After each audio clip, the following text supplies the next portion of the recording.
Hello, my name is Kim Taylor, and I'm doing a case study of nitrogen dioxide in cities. So, what is nitrogen dioxide? Nitrogen dioxide is a greenhouse gas, and it is produced primarily from burning fuel, whether that be from cars, trucks, other vehicles, and even um, like burning coal for power in just burning in general and power plants and that sort of thing. Does it affect your health? Yes, it does affect your health, and if you have long periods of exposure to nitrogen dioxide, it can cause upper respiratory problems, including asthma and um, possibly even cancer later on, depending on the amount of exposure you have. This also Nitrogen dioxide also develops into ground ozone, and that creates um, other health problems as well. So, what about our environment? Nitrogen dioxide forms into acid rain in the upper atmosphere, and it causes problems for lakes and forests throughout um, in areas that aren't close to the cities, which where the majority of nitrogen dioxide gets produced because of the vehicle traffic and lots of burning, etc. So a background on this topic is in the beginning of 2020, we saw as there were multiple lockdowns throughout the world that nitrogen dioxide started plummeting in different cities around the world, and the smog was clearing from cities. So I was interested in a case study, or yeah, I was interested in studying um, the area of the northeast of the United States, as there are a lot of cities there, and I wanted to see if this was also occurring um, with what we see in this picture here in China with all of this nitrogen dioxide um, essentially disappearing from the cities. And we can see the mean tropospheric nitrogen dioxide levels there. So my objectives for this project were to find ground truth data versus satellite data. I used Giovanni and the EPA's Air Now website. I wanted to see if the changes matched between um, the Giovanni data and the EPA data. Um, the three cities that I looked at primarily are Chicago, Illinois, New York City, New York, and Pittsburgh, Pennsylvania. So I used, like I said, I used NASA Giovanni for the satellite data. So I chose the study time of the 1st of March to the 11th of April of 2019 and of 2020, just to reduce the just picking the same time of year to see the difference, so that weather isn't an issue with this.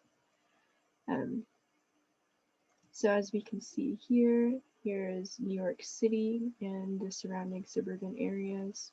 Here's Pittsburgh, Pennsylvania, and the surrounding areas here. And then also here's Chicago, Illinois, and the surrounding areas here. So this is the 1st of March to the 11th of April 2020. You see here Chicago and the surrounding areas. There's Pittsburgh, Pennsylvania, and their surrounding areas, and New York City and the surrounding areas. So right now we can see there is quite a difference between the two images here, um, seeing that there is some red here, lots of red here and here, and no red here, but red other places. But in this image, there's a lot in the orange zone and a lot more in the yellow zone than I would have thought. So now we're going to look at the ground truth data. So starting with Pittsburgh, Pennsylvania, and I again took this information from the Air Now EPA website. I was able to get all of the dates needed, so that was really nice in both years. And they are both coming from the same instruments and the same spot in the city, so it equals out there. So we can see that there's some fluctuation patterns here that are pretty wavy, and we can see that there's similar fluctuation patterns here, although in 2019 it looks closer to the average being about 30 parts per billion of the air quality index, and in 2019, and then in 2020 we can see that it's a little bit tighter, not as much, but there's not too many data points that are closer to 30 than they are in 2019. So I wanted to look at Chicago as well. We have outlier here this day, but other than that, we see a similar wavy pattern as the nitrogen dioxide fluctuates throughout the air. So we see about 40 is pretty close to the high range here, and then we see similar wavy pattern as well in 2020, although again it's a little bit tighter when it comes in terms to the fluctuations. In New York City, we have the same wavy pattern as well, and I think this one is the New York City is the city out of the three that is the most change, I think. Just looking at the ground truth data in the form of charts. And we see again the same wavy pattern, but it seems to be in a decrease of nitrogen dioxide air quality index. So my data analysis, I pulled the averages for both years from the ground truth data. So yeah, with Chicago, there is change, but it doesn't seem to be that much of a change. In New York, we do end up seeing the biggest change. And in Pittsburgh, there is still change, but it's not as big of a change as New York is. So in conclusion, I think that the data, both ground truth and Giovanni, relate to each other pretty well. And I think that satellite data can be used to look at large sources of data for multiple cities at once. I feel like it works really well that way.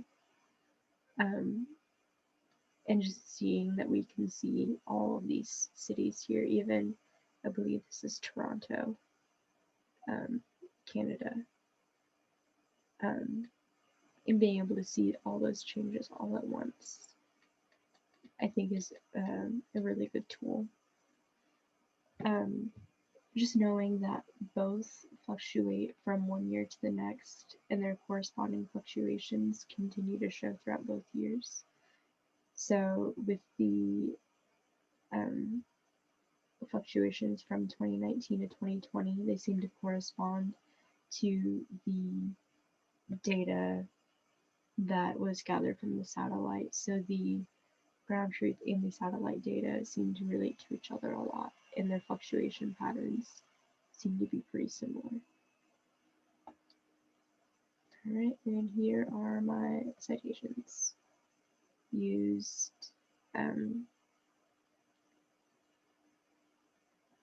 Giovanni, the nitrogen dioxide basic pollution information, and the air data, and this was from the first image talking about China.